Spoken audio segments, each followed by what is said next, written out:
Hi, everyone. My name is Samantha Steepleton, and I'm the Director of Services for the Will Rogers Foundation. And I am joined today by Summer Forlenza, licensed marriage therapist, and she's been with us before. And today we're going to talk about stressful environments at work and what you can do about it, and also how you can be with yourself with it. Before we get started, a little housekeeping. We have a Q&A box down at the bottom, so please ask your questions. There's an anonymous option there, so you can tick that box, and we will be having a live Q&A at the end. And Summer, welcome. So glad you're here. Thanks. It's nice to be back. Yeah, always nice to have you back. And we're just super excited about our conversation today because we talked to movie theater employees all over, people from the studios, and stressful environments are so common.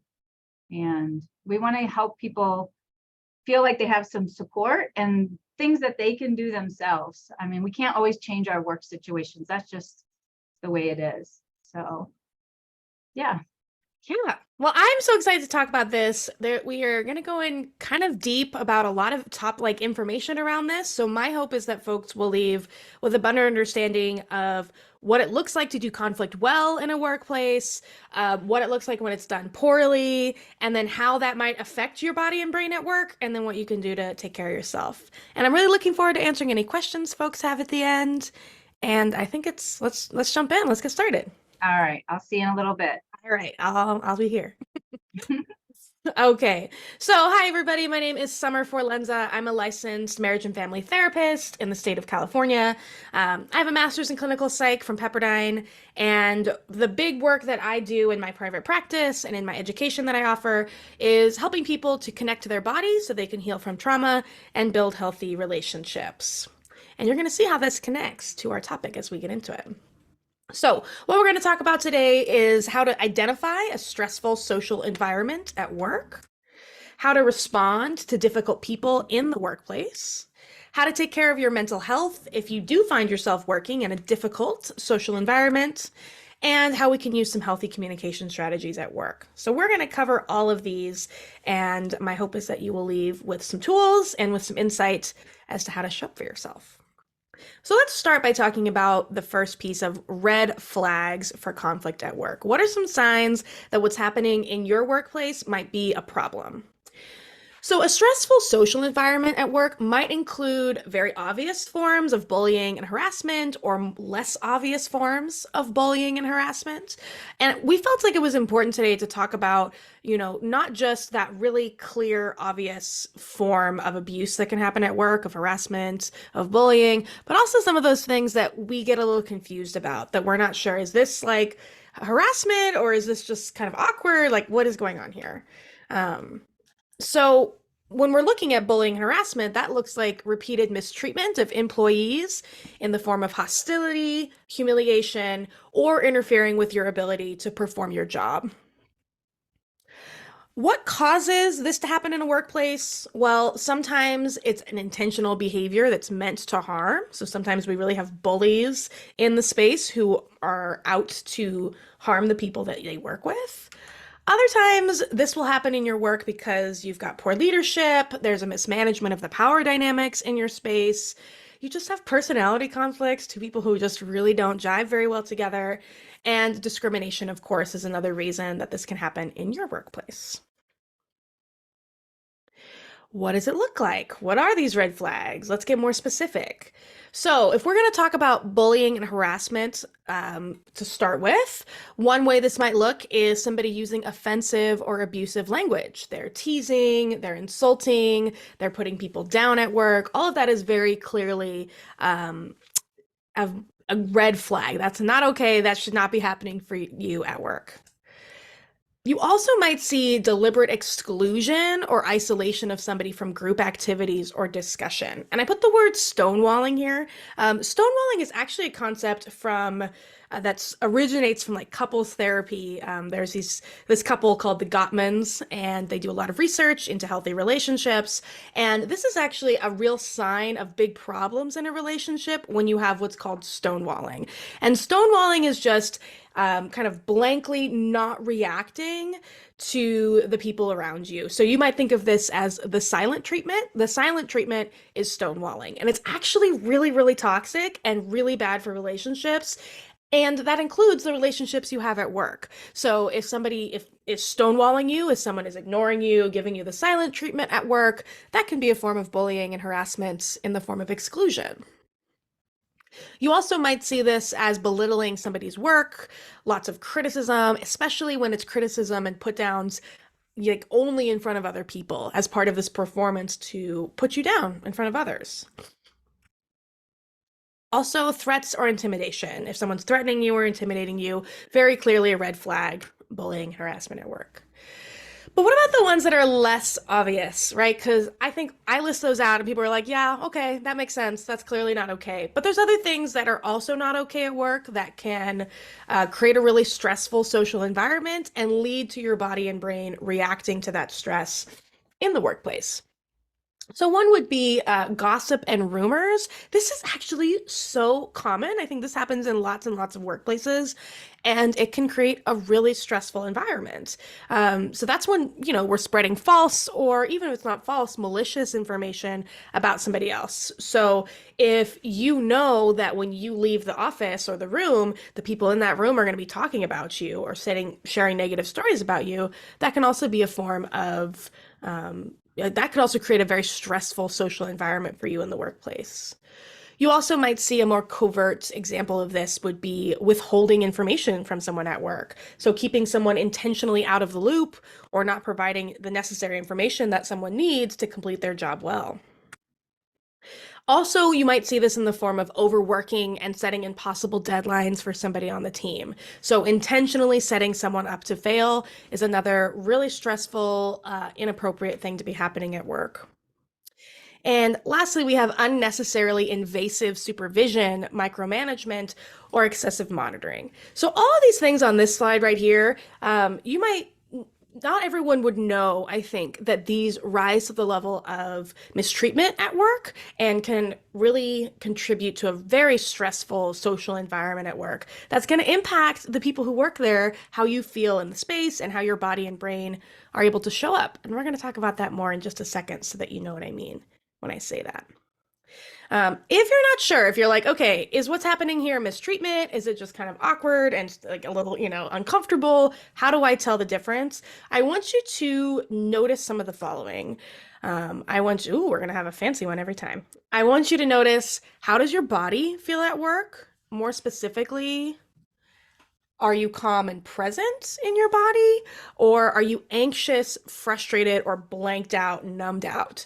If your body, when you're going into work, when you wake up in the morning, you know you have to go to work that day, feels very high stress, very high tension, is oscillating a lot, very restless, or it's totally shut down, those are signs that what's happening at work isn't okay, right? That it might be a really stressful environment and could be indicative of some mistreatment happening in your workplace. So I've referenced a few times as we've been talking today that a stressful social environment or mistreatment at work are going to contribute to your body and brain responding in a unique way into your workplace and actually prevent you from being able to do your work well. And I want to get more specific about what I mean by that. So the way that your body and brain respond, this is important to understand before we go into all of this. The way your body and brain respond might be different than the way that other people's bodies and brains respond to stress. That doesn't mean that one of you is doing it right and that the other is doing it wrong. I want to get that language and that kind of perspective out of this conversation because it's ultimately unhelpful. It is more helpful to be curious about what is it that my body and brain do when I'm in a very stressful environment, and how can I work with that to be more of who I want to be when things are stressful around me. So it can be really easy to start comparing yourself to other people and how their bodies and brains react. And I want to encourage you not to do that because we all have a unique response that usually comes. I sometimes I'll say like we come by it quite honestly, right? A lot of these things are responses that were very helpful at an earlier time in our life, and so our body's like, oh yeah, this is what we do when we're stressed. But then we come to that later part in our life, and it's not as helpful. But the brain and body don't always recognize that. So, if you, especially if you grew up in an unstable, a chaotic, or an overwhelming environment, your body and your brain might have learned that social stress, for like conflict, is unsafe. So, when people are in conflict around you, or when you're in conflict directly with someone else, your body and brain might really be in a moment where feeling like, I'm not safe. It's not safe to have conflict. This is not okay. When your body and brain fear that you are unsafe, when you are in conflict and conflict means lack of safety and you feel unsafe, that leads to one of the four F's happening. So when your body and brain fear that you're unsafe, they rely on these instinctual defense mechanisms to help keep you safe. And those are, some of them we might be familiar with. We've got fight, flight, freeze, and flop. We're going to go through each of these so you can understand which of them might be yours, like how are you showing up and what does your brain and body default to. But the thing that I think is important to know about the four F's is that these are automatic responses. They're not necessarily logical or reasonable because they're driven by intense emotion. So when we're in a fight response, a flight response, or a freeze response, we are not logically choosing to react the way that we are. Our body and brain are almost overriding some of our logic brain in order to keep us safe. This actually did work. These four defense mechanisms work very well if you're facing a physical threat. So a classic example is if there is a tiger hiding in the bush and you see it and you need to either run away from that tiger, fight that tiger off, freeze and get really quiet so the tiger doesn't see you. If that's happening, it is very adaptive and helpful to have one of these responses show up for you. It's not nearly as helpful to have these responses show up in a social environment, but your brain doesn't differentiate between physical threats and social threats. It reads the same in the brain.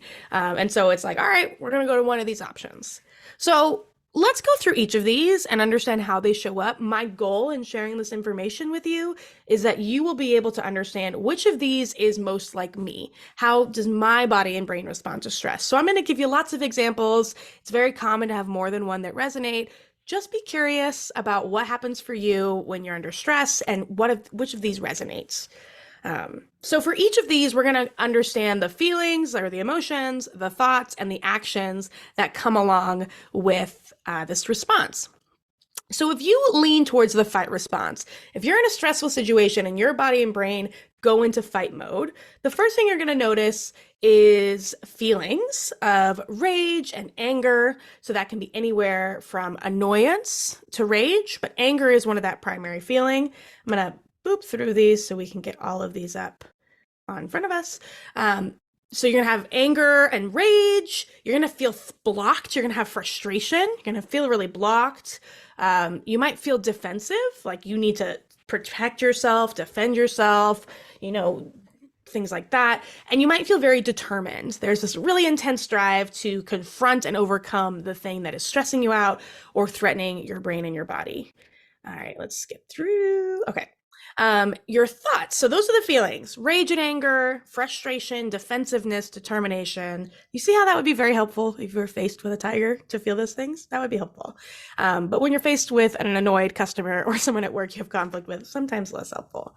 The thoughts that are going to show up, you're going to have a thought around like, oh, I want to challenge this threat. So this is worth the fight. The consequences aren't important to me. I need to stand up for myself. I'm not going to let myself get pushed around. I need to protect myself. Even if you're not a fight response person, you probably can bring to mind people in your life who react this way to stress, right? Who get into a really big place of, I need to protect myself. I have to, stand up for myself. I can't let them walk all over me. You might feel confrontational thoughts. I'm not going to let them treat me like this. This isn't fair. They're not going to get away with this. All of that is the kind of thing that you're going to hear in your brain if you're in that fight response. And then each of these has an action that also shows up. So the actions associated with the fight response, the first is confrontation. So you're going to address the situation directly. Fight response people they're not passive aggressive. They are direct and they're right into that situation. A fight response might involve taking charge and starting to be directive about what's going on and how we're handling this. The fight response can also lead to aggression and aggressiveness, and that can potentially escalate conflict in a workplace. You can see as we're going to go through each of these responses has its pros and its cons. None of these are inherently bad, but each of them has potential consequences that can be unhelpful or even a little unsafe. And that is especially true with the fight response if we see aggression popping up in response to stress. All right, so let's go through the next, which is the flight response. And again, just keep in your mind which of these resonates with me. How do my body and brain react? I am personally not a fight response person, so those never resonate with me. But some of these might resonate for me and for you.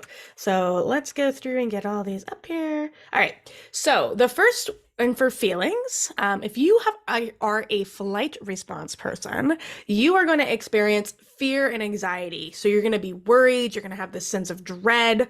You also might experience panic in response to stressors. So that's very sudden and uncontrollable fear and worry. Often that's paired with a sense of restlessness, of needing to get out, flee, flight. You get it? Needing to get out. And a feeling of distress. You're going to be overwhelmed and feel very unable to cope with what it is that's happening. Those are the feelings that are associated with the flight response. For the thoughts, after those feelings show up, you're going to have some thoughts pop up in your brain. One in a flight response would be avoidance. I need to get out of here. I can't deal with this. Very common. Self-doubt. This is too much for me. I can't handle this. And worry, this is going to end badly. So can you see how if you have someone at work who's a flight response and someone at work who's a fight response, that fight response, the emotions and the actions that are generated by that are going to really directly make that flight response person feel very panicked and very worried. So they can very much clash. A flight response, the way that it's going to show up and how you're acting and how you're behaving, the first is you're going to leave, right? That's the basics. Flight, I'm leaving. There's a physical retreat. I'm getting out of this room. I'm getting out of this area. This is like even people who might like walk out of, just like walk out if they're really stressed out. That's that flight response. You'll also see social withdrawal, so avoiding social interactions or specific people. Flight response people are not aggressive. They don't want conflict. They want to avoid it. So they're going to do that socially as well. They're going to avoid social interactions and specifically people who they fear might escalate conflict. And then last, you're going to see distraction and procrastination. So they might avoid tasks or people that cause stress. Again, this is the body and brain trying to avoid the thing that it fears is harmful. And you can see how this would be problematic in a workplace or would cause some stress and difficulty. And if you are in a stressful environment at work, this might be how your body and brain respond, right? So you have people around you who are in conflict, or maybe you're in conflict with someone. You might be filled with self-doubt. This is too much for me. I can't deal with this. Something bad's going to happen. Those are the feelings that are going to come along with that flight response. All right, so let's move into the freeze, and I'm gonna go like this. Okay, got it. So the freeze response is what it sounds like. You're freezing in place. So fight, you're fighting off the bad thing. Flight, you're running away from the bad thing. Freeze, you're getting really quiet and really small to try and make sure that the bad thing doesn't see you. So that tiger is not gonna see me because I'm really, really still. I'm totally frozen. The feelings that come along with a freeze response are fear, especially like a sense of imminent danger. So it's not so much that worry as like, I'm in danger, this isn't safe, like I'm really, really scared. You might feel shock, disbelief, numbness. Again, I always just picture like being like frozen like a board, like the whole body is stiff and tight when we're feeling like this. And also helplessness. You're going to feel very powerless when we're in that freeze response. So while a fight response person might feel like, all right, I'm going to deal with this, I'm going to handle it. And the flight response person might be like, all right, I can't handle this, so I'm going to leave. The freeze response person feels frozen, feels stuck, feels like I can't leave, I can't do anything about this. I just have to wait and endure and hope that it's over and that I don't get hurt. That's really how that shows up. So those are the emotions that are going to show up. The thoughts are going to be one, you're not going to be able to think very clearly if you're a freeze response person.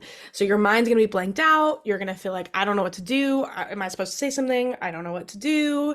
You're going to have a difficult time making decisions. So I'm stuck. I can't move. And you might feel a little bit of denial or disbelief. So there's no way this is happening. This can't be happening. Shock and helplessness and fear. You can see how all of these are going to contribute to those thoughts that are going to pop up. That's what it's going to be like. If you are a freeze response person and you're in a stressful environment at work, you're going to also experience, you're going to act in these ways. You're going to be immobile at times. So you might not be able to move. You might not be able to react. Again, it's very much what it sounds like, frozen.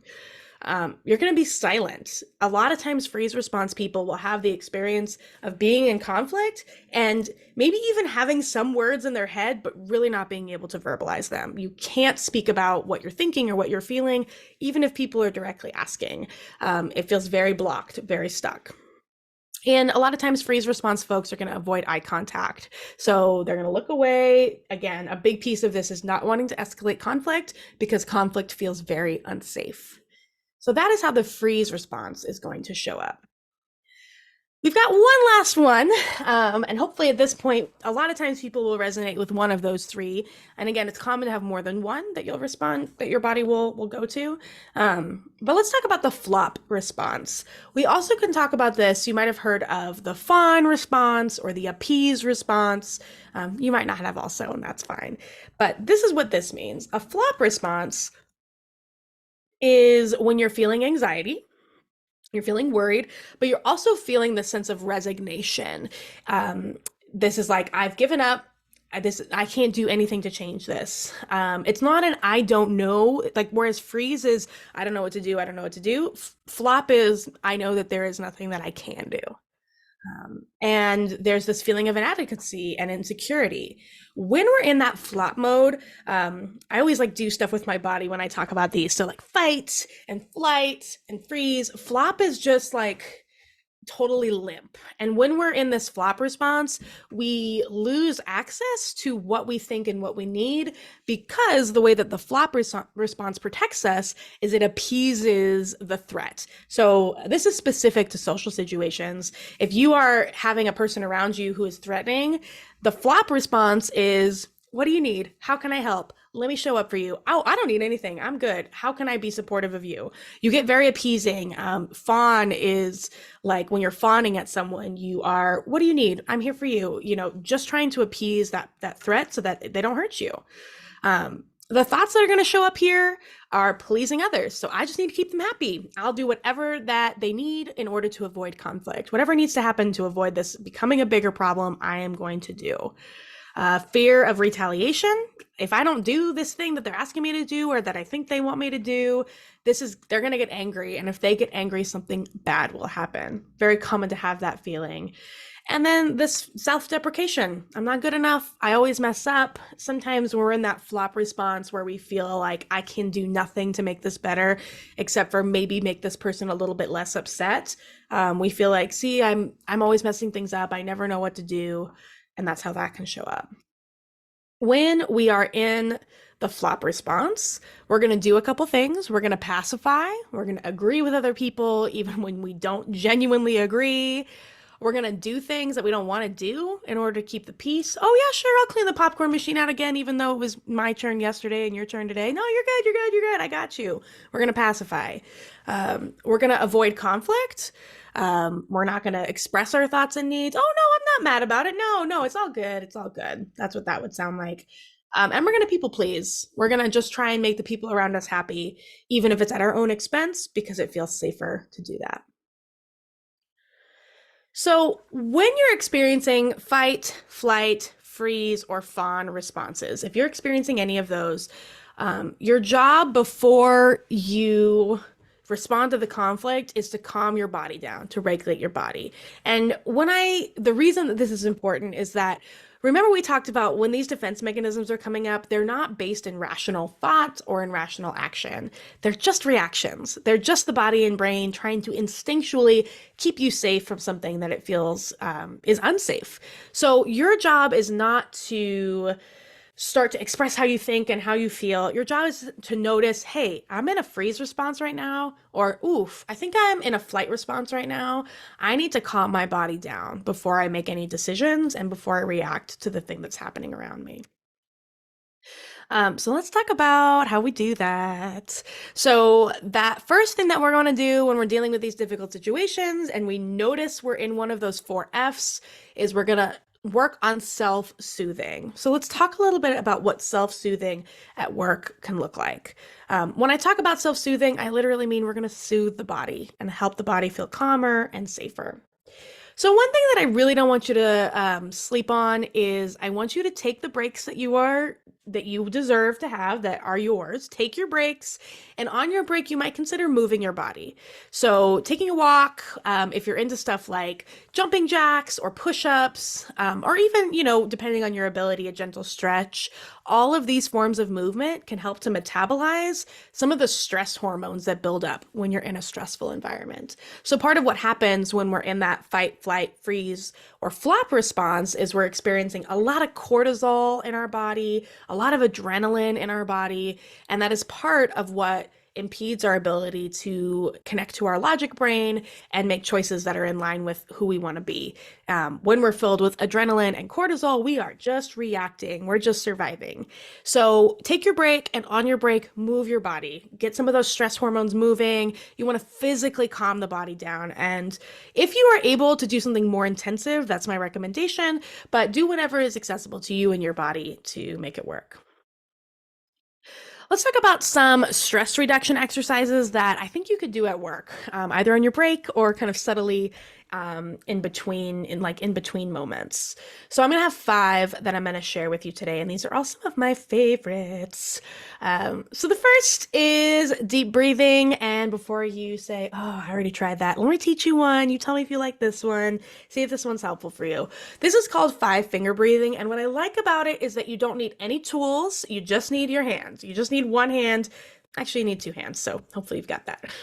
So what you're going to do is, I'll show you first. You're going to start at the bottom of the palm here. You're going to trace up and down each finger on your hand. So tracing up and tracing down.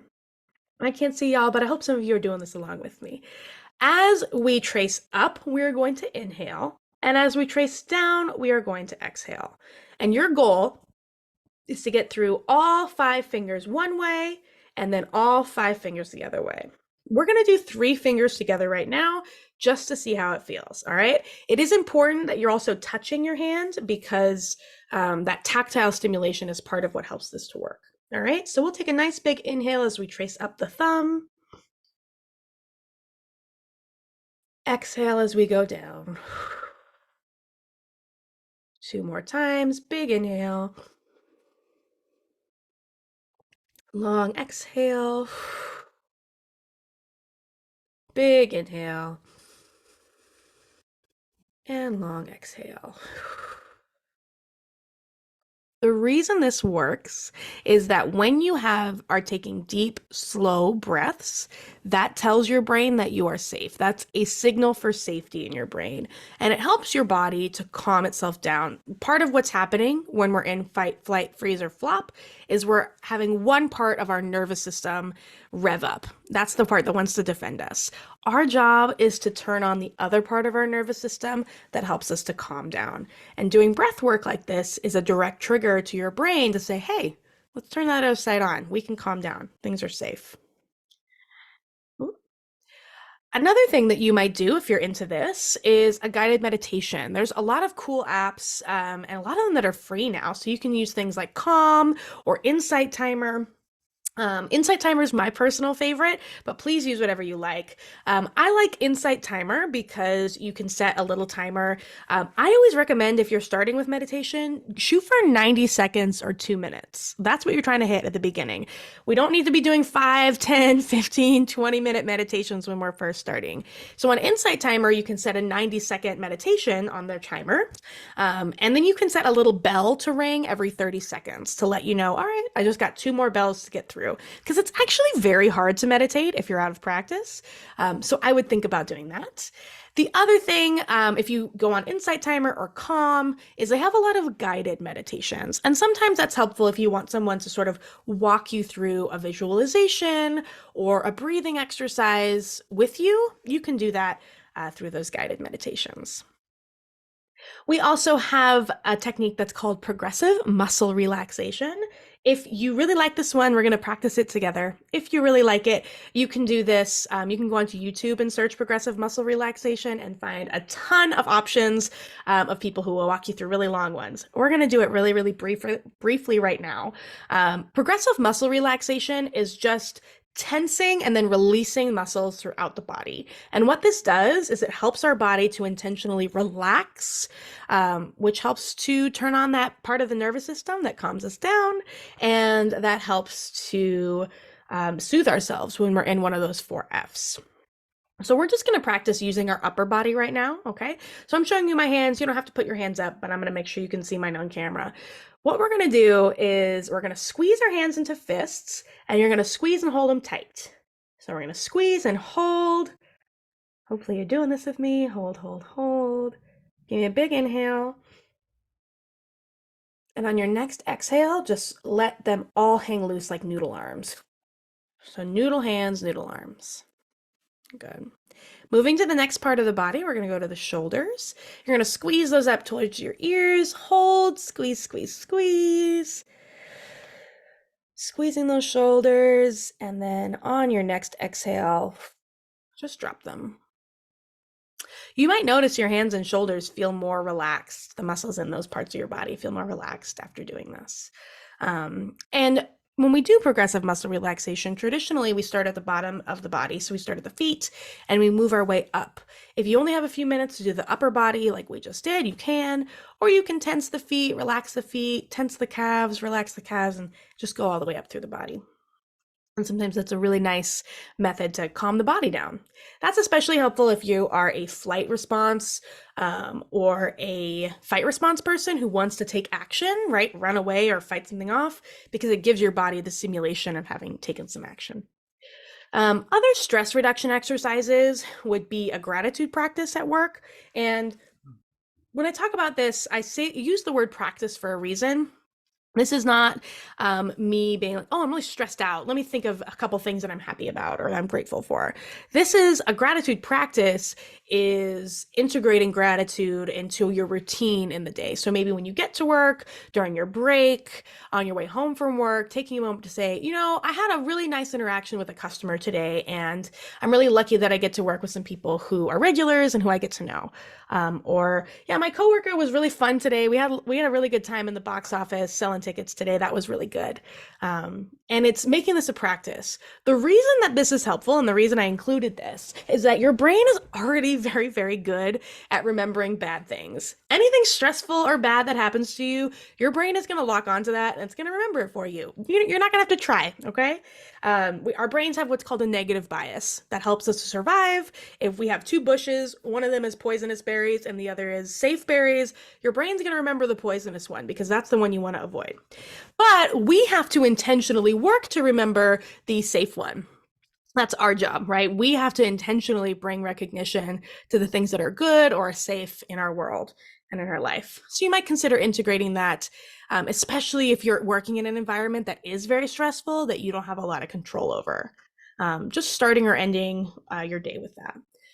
I also, this is kind of a cliche therapist thing, but we recommend journaling for a reason because it really, really helps. And I put on here, don't be afraid to use your phone, because I think that the image people have about journaling can prevent them from doing it sometimes. And we think, oh, I need to have a diary and I need to write it out. It does not need to be like that at all. You can open the Notes app on your phone and just type up, I'm so angry because so and so, just like express your feelings in that note. Um, you can also say, this is what I'm worried about, or this is what I'm thinking about, and just like put it all in one place. What is helpful about this is that after you've put it all into that Notes app or onto the paper, if you're physically writing it, you get to close that app, you get to close that journal and put it away. And for the brain, having the ability to express something and then having it put away can help us to stop ruminating or like looping and circling on the same kinds of thoughts and emotions repeatedly. So if that's something you're experiencing, I would encourage you to incorporate that as well. Alrighty, friends. Let's talk about how we respond to workplace bullying. We got a lot to get through, so I'm going to maybe speed it up slightly. We'll see what we can do. So if you are experiencing bullying or harassment at work, I felt like it was important today to make sure that you had some clear action steps on what you can do to take care of yourself. After regulating out of one of those 4 Fs, what is it that you're going to do? What are some helpful action steps? The first thing I want you to do is identify support. So if you have a supervisor or other people who you can trust at work, who you feel comfortable with, that's one of the first things I want you to do. Who is on my team? Who can support me? I want you to share the experiences that you're having with other people. So that can help to make that problem not a secret, and it can get you more support. So tell people what's happening. Say, hey, so-and-so said something really nasty to me when we were alone in the box office together, or something like that. Tell people about it, people who you trust. If you are being a victim of bullying or harassment at work, I want you to remove yourself from that situation if at all possible. You don't need to stay in a place where someone is hurting you. So that's where you might look for someone who you feel comfortable with. And I realize, yes, so you're going to want to leave. You're going to want to maybe find someone you can trust to go and spend time with, but remove yourself from that situation. Remember that you are allowed to report this. You do not have to keep this a secret. You are allowed to report people who are harming you. So this might be to your manager, this might be to HR if you have access to that, but reporting is an option, and please remember that. If other people at your job are being harassed or bullied, not you, but you see it happening, there's other things that you can do to support someone at work. I think sometimes, especially if we're more of a freeze or a flight or a flop response person, we feel really nervous about the possibility of directly confronting the person who is being harmful. And if that's not your role, that's okay. There are other things that you can do that are genuinely helpful. So let's talk about what those are as well. So the first is that you can distract the bully. That's a really indirect approach. You're just going to ask them some questions. You're going to start a conversation with the person that they're bullying. You're going to create an excuse to remove that person from the situation. So if you're seeing that someone is being hurt or harassed at work and you don't feel like you're comfortable directly confronting the bully, you can ask them, oh, hey, have you seen the broom? I need to do some sweeping in the theater and I can't find it. Or, oh, hey, actually, so-and-so, could you come help me with this thing in the back? You can distract, you can create an excuse to separate them from one another and to end what's happening in that moment. We also need people who delegate, who work with other people. So that means that you can identify other people who can more effectively intervene. If you're not the right person to intervene with what's happening, but you know that your manager is a couple of rooms over, you can go get them. You can also look for other people who can help to distract, who can help to intervene. You can be a person who delegates, who works with other people to support the person who's being hurt. You also can delay. Sometimes it's not possible to intervene at the time of the event. Sometimes we really don't have the option to do that. And when that's happening, then we want to do a couple other things. We want to check in with the person who's being directly impacted. So after it's happened, being like, hey, let them know I saw what happened. Hey, I saw that, I heard what so-and-so said to you. That was really awful. How are you? Is there anything that I could do to support you? Check in with them. Make sure that they know that that what happened was seen and that they're not alone. They have some support in their space. That is so valuable to be that person in your workplace if this is happening. You also can be direct. So if you are a fight response person, sometimes you're pretty good at this. But if you're trying to find a way to address the disrespectful behavior when it's happening, there's a couple things I want you to keep in mind. I want you to tell the person that you're uncomfortable with what's happening. Hey, I'm not comfortable with you talking to people like that at work. I'm not comfortable with you talking to her like that. I'm not comfortable with you using that language here. It's not okay to talk like that in our workspace. It's not okay to talk to someone like that. You can just say that really clearly. That doesn't have to be judgmental. Notice that I didn't say you suck for talking like that, or like you should never speak like that, or you're such a bad person for talking like that. It's just, that's not okay. I'm uncomfortable with that. That's not something that we do here. Um, I want you to be thoughtful about this. It's not always safe to intervene. Do trust your instincts. If you're not feeling safe to intervene, don't feel like you have to, because there's other things that you can do, like we just talked about. Another thing that we can think about, another role you can play, is to document what's happening and keep a record. This is so important. This has been really helpful to folks when they are filing complaints and you need evidence. You can collect this evidence. So take pictures or videos of what you're seeing, take notes of what you see happening and notes of who also is seeing what's happening, of the witnesses there. And then if you can, send those notes that you've written down in an email or a text so that they're time stamped. So that later if somebody's asking you for evidence, you can say, yeah, you can see that on July 12th at 12:40, I sent this text saying so-and-so just said this to my coworker. These are all really valuable things that you can do that can support creating a safe environment in your workplace. All right, we are almost done. We're getting through it. Let's talk about green flags for conflict at work. So we talked a lot about what are the bad things that can happen in a workspace socially. How can we respond to those?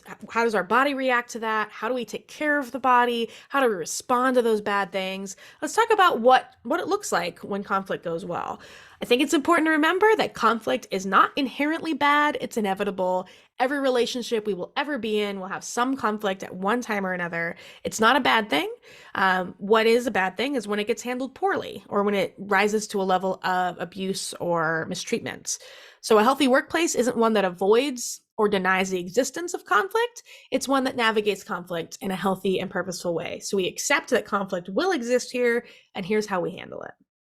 So some things that healthy conflict looks like. Active listening. So when you're in conflict with someone, you're going to listen actively. That looks like listening to understand, not to respond. So I'm not just sitting here waiting until I get to say the thing that's so good in my head.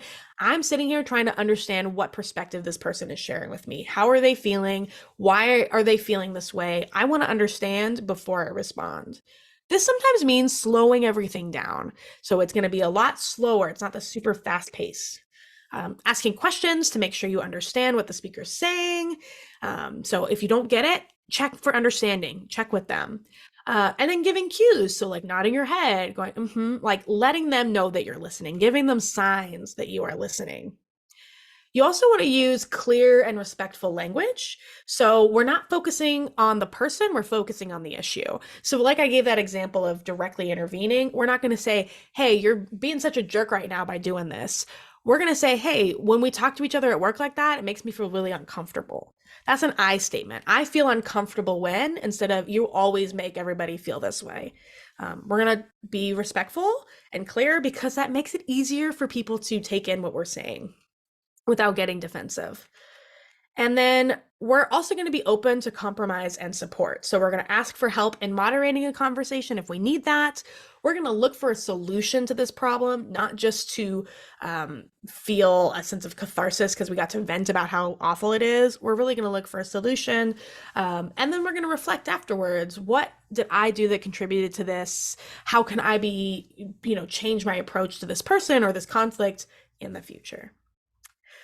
All right, so we got through all of that content. I know there was a lot here. I see a couple questions in the Q&A, so we will answer those. And I'm so glad y'all have hung out for this long because I know there was a lot that we covered. So I'm going to stop sharing and just come here with you, Samantha. That was great, Summer. Thank you so much. Really enjoyed that. Thank you. We do want to grab these two questions, and we are going to go to 12:45. So we'll just get through these questions and we'll sign off. But one of the things I thought of when I was listening to you talk was this is like the nervous system guide to your personality. Ooh. Right? Because if it might not be that you're a mean person, but if you're in the fight mode, you're going to approach whoever you're you're speaking with in that way. And that's going to reflect, and they're going to say, oh, that person's a jerk, they're just mean.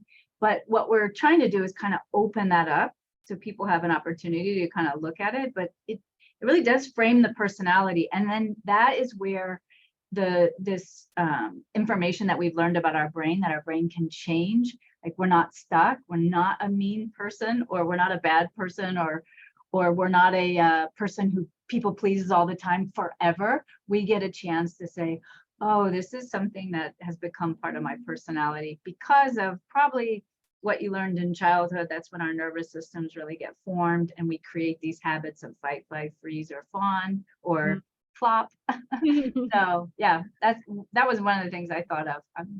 I like the way you put that, of recognizing how this shows up in your personality and how other people perceive you, but also that this is flexible. It's not stuck and fixed for your whole life. This is totally something that can change. Yeah. I see the questions here. I want to answer one that I know will be really quick. So this person asked, can I have more than one response out of those four Fs? Yes, absolutely. It's very common, I think, to kind of escalate through them, to maybe to start at one and then move to another. But yes, you can definitely have more than one. And I always encourage people to just kind of understand and get to know, what are my go-tos? What are the ones that my body and brain go to? And what have I found that helps me to regulate through that? Absolutely. And then just to add to that, I would invite everyone to go back to the four Fs and think about situations where you show up in those different ways. Because when we do that, when we take that time to pause and go, okay, oh, I see that. When somebody comes at me, I get defensive and I fight. This is what I do. Or, and then the more we know, the more we'll have control, which is what we're talking about. That's why we're talking about this. So people that can go, oh, okay, my heart's racing and I actually feel like running out the door. But if I run out the door, I could lose my job. So what's happening and what can I do about it? So that's a great question. I'm glad you answered that for somebody. Yeah, I'm glad that someone asked. This actually makes me think about what you were just saying, Samantha.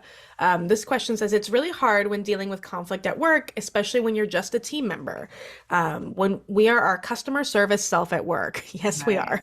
I feel like I go through all of these responses during conflict and I still flop or freeze.